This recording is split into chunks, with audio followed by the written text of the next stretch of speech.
आज हम पढ़ेंगे उत्तर वैदिक काल। और हम लोगों ने पिछले 2 चैप्टरों में जो पढ़ा है, 2 वीडियो में जो पढ़ा है, उनका नाम है सिंधु घाटी सभ्यता। हमने सिंधु घाटी सभ्यता के बेसिक जाने थे और हमने वैदिक काल के बेसिक जाने और इनकी जो बुनियादी बातें थी उनको समझने की कोशिश की और कहानी के तौर पे इन्हें याद किया, इनके कालखंड जाने और इनकी जमीनी हिस्सा देखा कि कहाँ पर ये मौजूद थी। आज हम उसी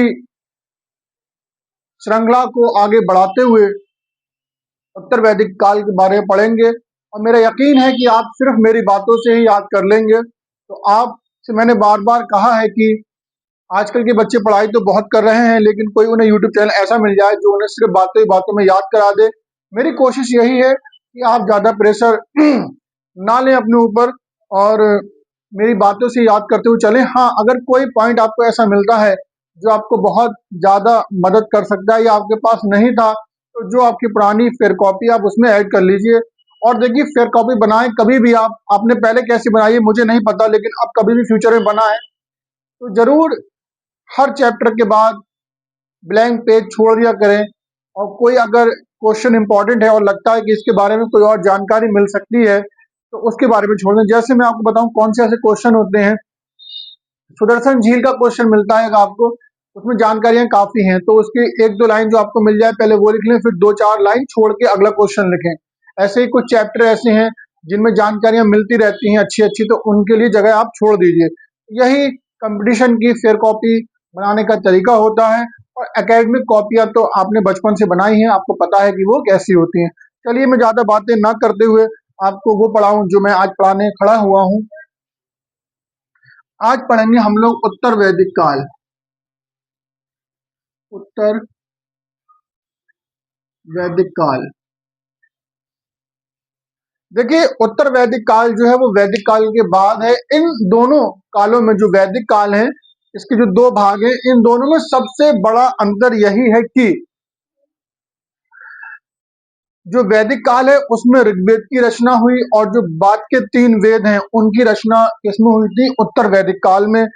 मैं आपको बताता हूं हर चैप्टर में, हर वीडियो में कि आपको कालखंड जरूर पता होना चाहिए, क्योंकि हम अतीत का लिखा हुआ अंश जिसे कहते हैं इतिहास वो पढ़ रहे हैं। तो जितना वक्त बीत गया उसकी जानकारी हम लोग हासिल कर रहे हैं। तो मेरा आपसे यही कहना है कि आप मुझसे नहीं कहीं भी पढ़ें, आप कोशिश यही करें कि वो मास्टर आपको एक चीज जरूर बताए जिसका नाम है कालखंड।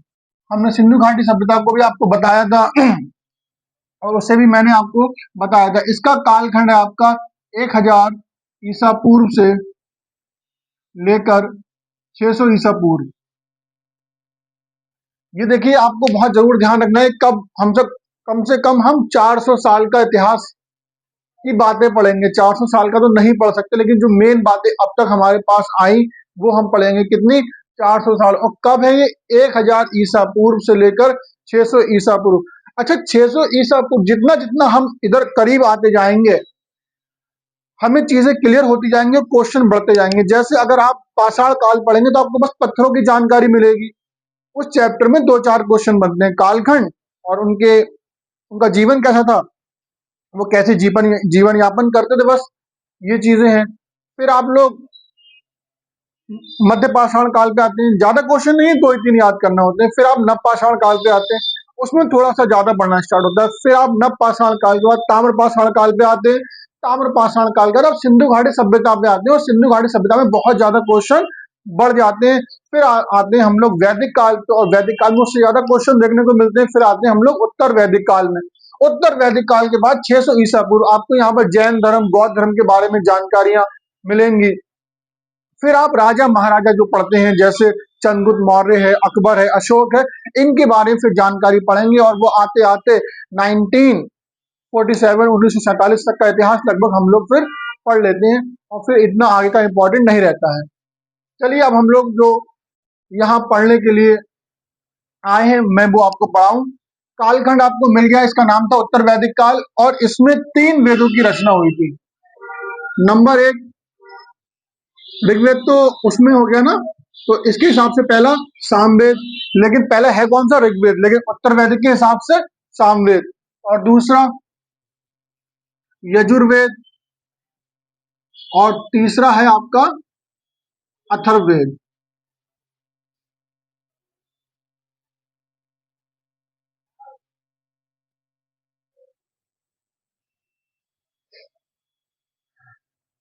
ये आपको बहुत ज्यादा समझने की जरूरत है कि मैं आपको ज्यादातर बुनियादी बातों पे कोशिश कर रहा हूँ पढ़ाने की।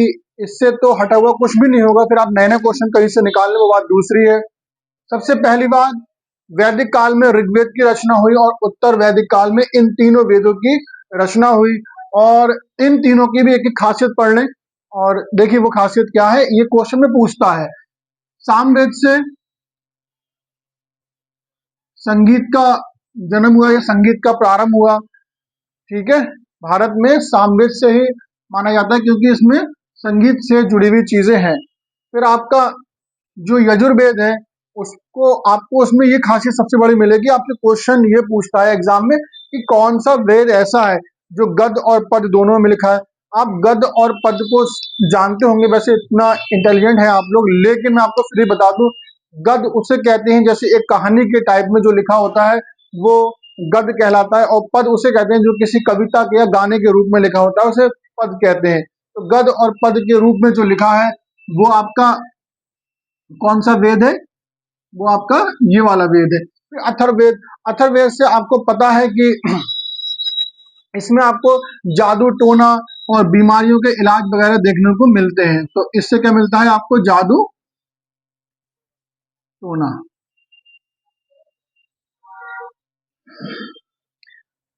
ये बात आपकी बिल्कुल क्लियर हो गई, चार वेद हैं और चारों में से जो पहला वाला वेद है ऋग्वेद, उसकी वैदिक काल में रचना हुई और बाकी के जो तीन वेद हैं उनकी रचना उत्तर वैदिक काल में हुई। ये बात आप लोग समझ चुके हैं। अब देखिए हम लोग यहाँ पर आगे बढ़ते हैं।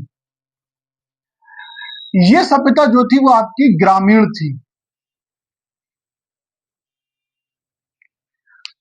सिंधु घाटी सभ्यता से अगर हम वैदिक सभ्यता की तुलना करें तो वो शहरी सभ्यता थी, वहां पक्के मकान थे, सड़कें एक दूसरे को 90 डिग्री के कोण पे काटती थी, पानी की व्यवस्था अच्छी थी और वो लोग व्यापारी थे। और ये सारी शर्तें कहाँ देखने को मिलती है, एक शहर में यानी नगर में। तो सिंधु घाटी सभ्यता जो थी वो नगरीय सभ्यता थी और जो आपकी उत्तर वैदिक काल या वैदिक काल, दोनों सभ्यताएं आपकी ग्रामीण थी। वहां पर व्यवसाय था और यहाँ पर क्या था, यहाँ पर जीवन यापन कृषि पर डिपेंड था। वहां के लोग व्यापार और खेती दोनों करते थे और यहाँ के लोग सिर्फ खेती किया करते थे। और एक बहुत बड़ी बात आपको यहाँ पता चले कि यहाँ के लोग लोहे से परिचित हो चुके थे। लोहा। और दूसरे नंबर की चीज थी, सबसे कामयाब जो चीज थी वो घोड़ा।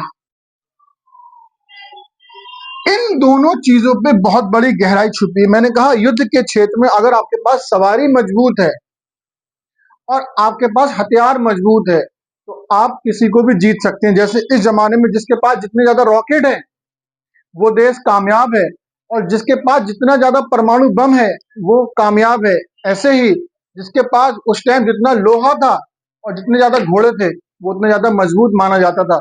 सिंधु घाटी सभ्यता में घोड़ा देखने को नहीं मिलता है, सिर्फ सूतकोटला नामक स्थान से घोड़े के अवशेष मिले, लेकिन चलन कहीं पर नहीं है।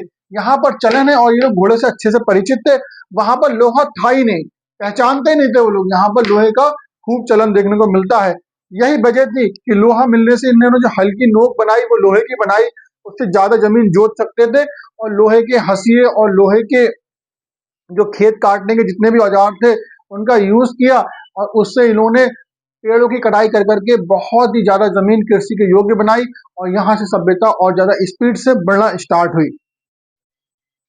फिर देखिए हम लोग एक बहुत बड़ा अंतर इसमें ये देखेंगे, जो सिंधु घाटी सभ्यता के लोग थे वो शवों को दफनाते थे, जलाते थे और पेड़ों पे लटकाते भी थे जिन्हें पक्षी खा जाया करते थे, लेकिन सबसे ज्यादा वहां के लोग शवों को दफनाते थे। और यहाँ के लोग क्या करते थे, शवों को जलाते थे।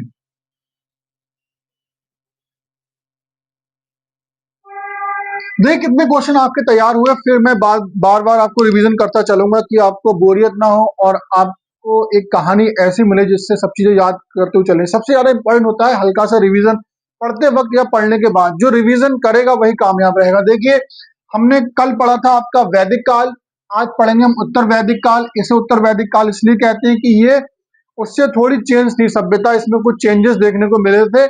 ये 1000 ईसा पूर्व से 600 ईसा पूर्व तक का समय है। इसमें 3 वेद जो है उनकी उत्पत्ति हुई। पहला सामवेद जिसमें संगीत मिला है, यजुर्वेद जो गद और पद दोनों में मिला है, अथर्ववेद जिसमें जादू टोना देखने को मिल रहा है। सिंधु घाटी सभ्यता हमारी शहरी थी, ये लोग ग्रामीण थे, वो लोग व्यवसाय करते थे, ये लोग कृषि करते थे। और देखिए, ये एक गलती को मैं आपको सुधारू मैंने यहाँ पर, कृषि और खेती, ठीक है। और फिर यहाँ के लोग लोहे से परिचित थे, घोड़े से परिचित थे, और ये शवों को जलाते थे। और यहाँ पर एक राजा, जो राजा का पद था वो ऐसा था जिसे जनता हटा सकती थी, जनता हटा सकती थी। तो राजा कोई अपनी ताकत के बल पे या वैसे एकदम पितृसत्तात्मक या वंशानुगत नहीं था। राजा जो था वो डेमोक्रेसी जैसी एक शक्ल देखने को मिलती है हम लोगों की। हाँ, जनता को इतनी पावर दी गई थी, उन्होंने अपनी सभा और समितियां बना के रखी थी, उनसे राय लेके, और जनता उनमें इन्वॉल्व होके इस राजा को हटा सकती थी। अब चलिए हम लोग आगे बढ़े।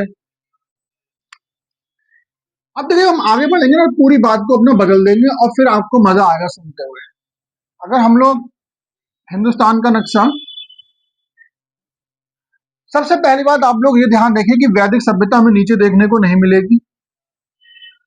अब ये जो उत्तर वैदिक काल वाले थे ना, सरस्वती नदी, अब ये लोग पंजाब को क्रॉस करते हुए आगे बढ़ेंगे और इन्हें मिलेगी एक नदी, गंगा और यमुना और गंडक।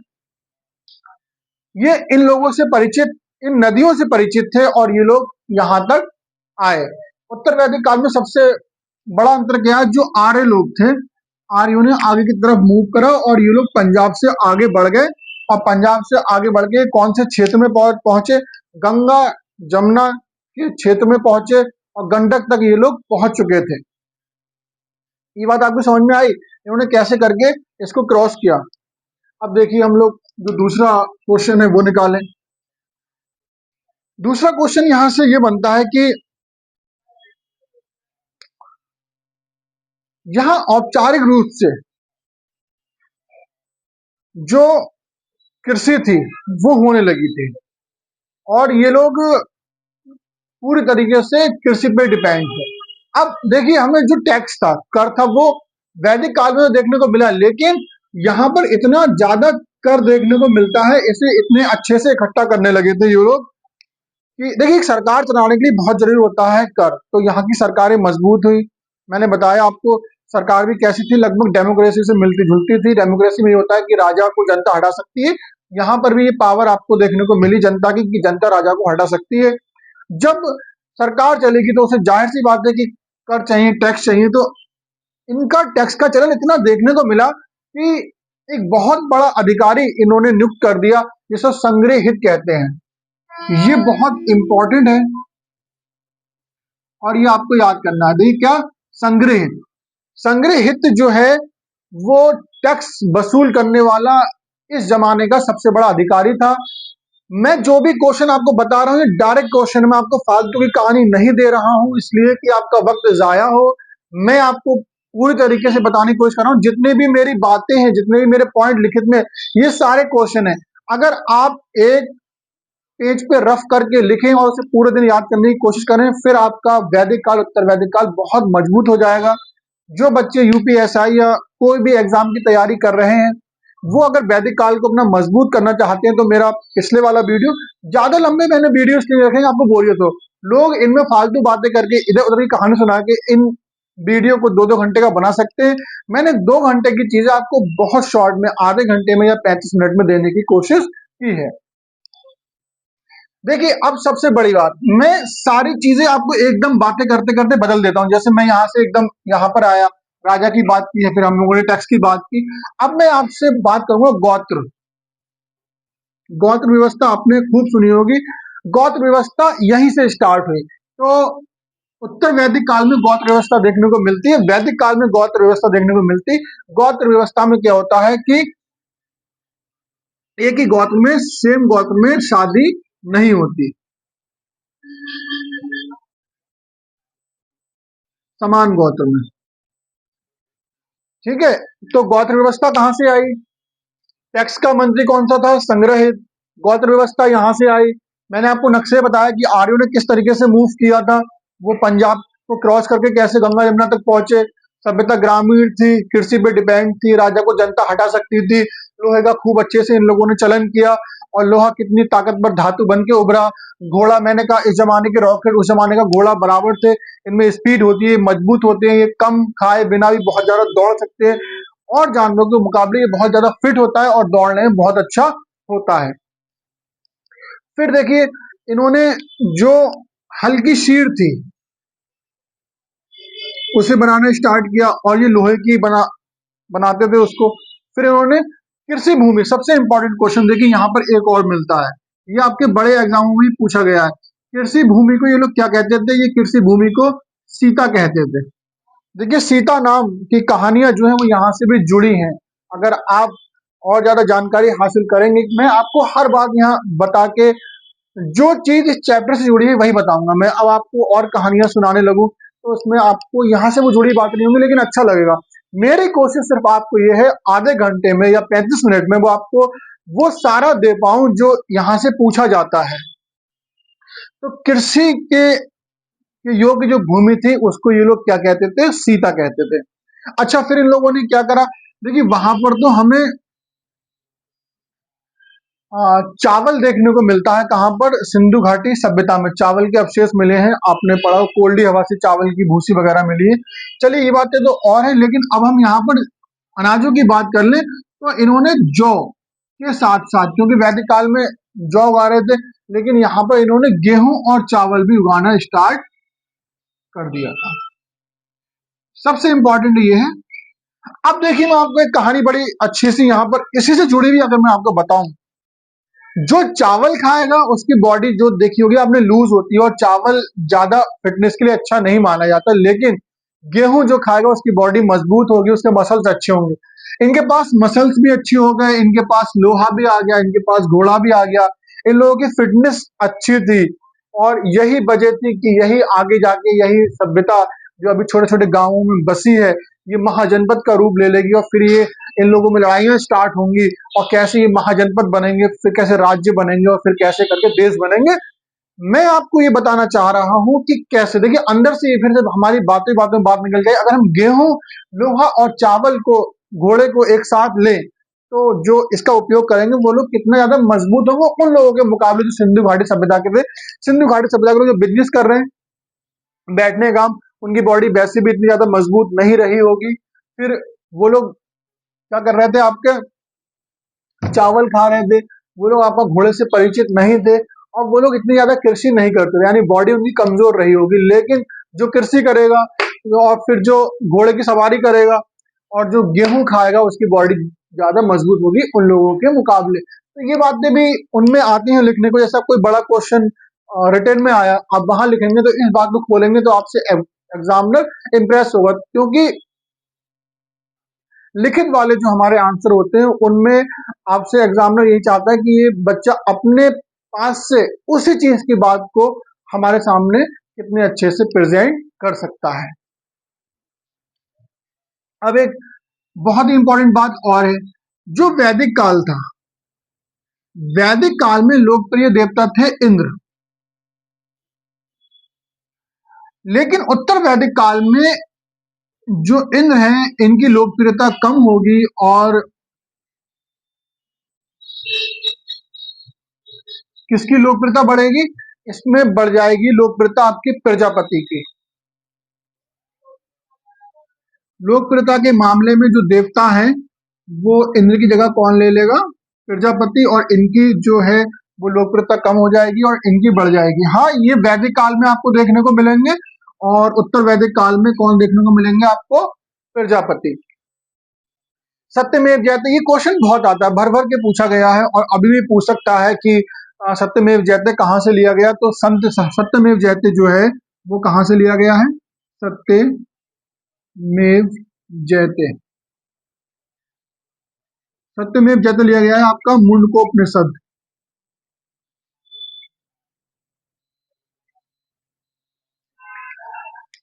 देखिए, मैं आपको फिर से एक बार इस बात का अंतर बता दूं कि सिंधु घाटी सभ्यता से अगर हम वैदिक सभ्यता दोनों की तुलना करें तो वो लोग क्या करते थे? शवों को दफनाते थे, ये लोग जलाते थे। वो सभ्यता शहरी थी, ये ग्रामीण थी। वो लोग घोड़े से परिचित नहीं थे, ये लोग घोड़े से परिचित थे। वो लोग लोहे से परिचित नहीं थे, ये लोग लोहे से परिचित थे। उनके मकान पक्की ईंटों के बने थे, इनके मकान कच्ची ईंटों के बने थे। उनकी सड़कें एक दूसरे को समकोण पे काटती थी, इनकी सड़कें ऐसा नहीं जिधर चाहे उधर निकल जाती थी। और इनकी नालियां ढकी हुई नहीं थी, किनकी? वैदिक काल वालों की। लेकिन सिंधु घाटी सभ्यता की नालियां ढकी हुई थी और उनको उनका जो बिजनेस था वो विदेशों से था, जो उस जमाने का मेसोपोटामिया है, आज इसे इराक कहते हैं। अच्छा, इस चीज की पहचान कैसे हुई? कोई बताने वाला है? नहीं, कोई बताने वाला नहीं। लेकिन खुदाई में जो इराक की मोहरें थी वो यहाँ पर मिली और यहाँ की मोहरें वहां पर मिली, तो इस बात से पता चलता है कि इन लोगों ने आपस में व्यापार किया होगा और व्यापार भी समुद्र के द्वारा किया गया, इस बात के भी अवशेष मिलते हैं। मैंने आपको सारे अंतर बता दिए, ये भी आपको समझ में आया होगा। सबसे पहली बात मैं आपको फिर से एक रिवीजन के तौर पे बता दूं कि 2500 ईसा पूर्व से लेके 2500 ईसा पूर्व से लेकर 1750 का टाइम जो है वो आपका सिंधु घाटी सभ्यता का है। और फिर आपका 1500 ईसा पूर्व से लेकर 1000 ईसा पूर्व तक का जो समय है वो आपका वैदिक काल का है। और जो आज हमने पढ़ा है वो आपका 1000 ईसा पूर्व से लेके 600 ईसा पूर्व का उत्तर वैदिक काल का है। मैंने आपको यही बताया कि ऋग्वेद की रचना वैदिक काल में हुई थी, लेकिन और तीनों वेदों की रचना उत्तर वैदिक काल में हुई थी। ये ग्रामीण थी, यहाँ पर कृषि होती थी और यहाँ पर राजा तो था, लेकिन राजा जो था वो जनता द्वारा हटाया जा सकता था। लोहे से खूब अच्छे से परिचित थे, घोड़े से परिचित थे, ये सबों को जलाते थे और सिंधु घाटी वाले ज्यादातर सबों को दफनाते थे। सबसे इंपॉर्टेंट बात यहाँ पर आ जाइए आप लोग कि वो आपसे डायरेक्ट क्वेश्चन पूछेगा। ये डायरेक्ट क्वेश्चन क्या बनता है कि जो अधिकारी टैक्स को, सबसे बड़ा अधिकारी कौन सा था जो उसको इकट्ठा करता था? तो संग्रहित कहते थे उसको। और यहाँ पर गौत्र व्यवस्था लागू हो चुकी थी। गौत्र व्यवस्था का जन्म यहीं से हुआ था, जिसमें कहते हैं कि समान गौत्र में शादी नहीं होती। हल्की शीर लोहे की बनाना स्टार्ट कर दी थी और कृषि योग्य भूमि को ये लोग सीता कहते थे। अब आप लोग नक्शे पे आ जाइए। नक्शे में जो आ रहे थे वो पंजाब को क्रॉस करके गंगा यमुना तक बढ़े और गंडक तक आ गए थे। साउथ में आपको वैदिक सभ्यता देखने को नहीं मिलेगी। इन लोग जौ के साथ गेहूं और चावल को भी उपजाने लगे या उसका प्रयोग करने लगे। लेकिन सबसे बड़ी बात, सिंधु घाटी सभ्यता में गेहूं देखने को नहीं मिलेगा, वहां पर चावल और जौ देखने को मिलते हैं। और यहाँ पर जो वैदिक काल है, वैदिक काल में जो है वो आपका कौन से देवता को ज्यादा लोकप्रिय मानते थे? ये लोग मानते थे इंद्र को। फिर आते उत्तर वैदिक काल। उत्तर वैदिक काल में डायरेक्ट क्वेश्चन बनता है कि कौन से देवता की लोकप्रियता कम हुई? तो इंद्र की लोकप्रियता कम हुई, उसकी जगह कौन से देवता ने ली थी? तो उत्तर वैदिक काल की जगह प्रजापति एक ऐसा देवता था जिसने जगह ली थी इंद्र की। और फिर सत्यमेव जयते कहाँ से लिया गया? सत्यमेव जयते आपका मुंडकोपनिषद से लिया गया है। तो अगर मैंने अब क्या कहा, मैं आपको अगर आगे भी और पढ़ाऊंगा, फिर लंबे लंबे चैप्टर दूंगा, फिर उसमें बहुत सी बातें ऐसी आएंगी जो आपको और याद करनी है। लेकिन आपसे बार बार लोग ये कहते हैं कि जीएस का बेस मजबूत हो, बेस मजबूत हो। ये बेस है, यही बुनियादी बातें हैं। अगर ये आपको याद रहेंगी तो आप एक अच्छे और मजबूत जीएस के स्टूडेंट बन जाएंगे। अब मैं आपको बहुत एक इंपॉर्टेंट बात बताना चाहूं। यहाँ पर देखिए, एक बात मैं यहाँ और ऐड करना चाहूंगा। सती प्रथा, सती प्रथा का चलन यहाँ पर था या नहीं था? कौन, कितने बच्चों को पता है? आप बताइए, था या नहीं था? सती प्रथा का चलन यहाँ पर नहीं था। हाँ, यहाँ पर इतना जरूर होता था कि जिसका ये देखने को मिला है, ये किताबों में लिखा है कि जिसका पति मर जाता था वो औरत चिता पर लेटती थी अपने पति के साथ, लेकिन रिश्तेदारों के कहने पर वो उठ जाती थी। इतना तो देखने को मिला है। लेकिन उस औरत को जलाया नहीं जाता था। तो सती प्रथा का सीधा मतलब ये है कि पति के साथ चिता पे लेट कर उसको जला दिया जाना, या उसको भी उस वक्त मार दिया जाना जब उसका पति मर गया। तो सती प्रथा का चलन यहाँ पर नहीं था। ये बहुत ज्यादा इंपॉर्टेंट बात है। अब एक बात और मैं आपको यहाँ पर बताना चाहूं, आगे बढ़ूं तो मुद्रा, पैसा, मनी, सिंधु घाटी सभ्यता के लोग जो थे वो कहीं ना कहीं इससे परिचित नजर आते हैं, लेकिन पूरी तरीके से वस्तु विनिमय शामिल था इनकी सभ्यता में वैदिक काल की। मुद्राएं देखने को मिली हैं, मुद्राएं मोहरे देखने को मिली हैं, और पैसे के रूप में भी कुछ चीजें ऐसी देखने को मिली जिनके बदले एक्सचेंज कर लिया जाता था, लेकिन पूरी तरीके से वस्तु विनिमय पर आधारित थी वैदिक सभ्यता। यहाँ पर वस्तु के बदले वस्तु ही दी जाती थी।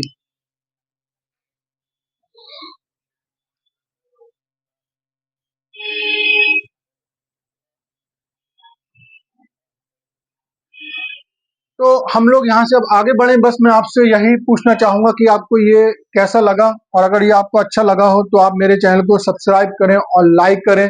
मैं आपको ऐसे ही बहुत कम वक्त में वीडियो ला के देता रहूंगा, अगर आप इसको शेयर करेंगे और सब्सक्राइब करेंगे।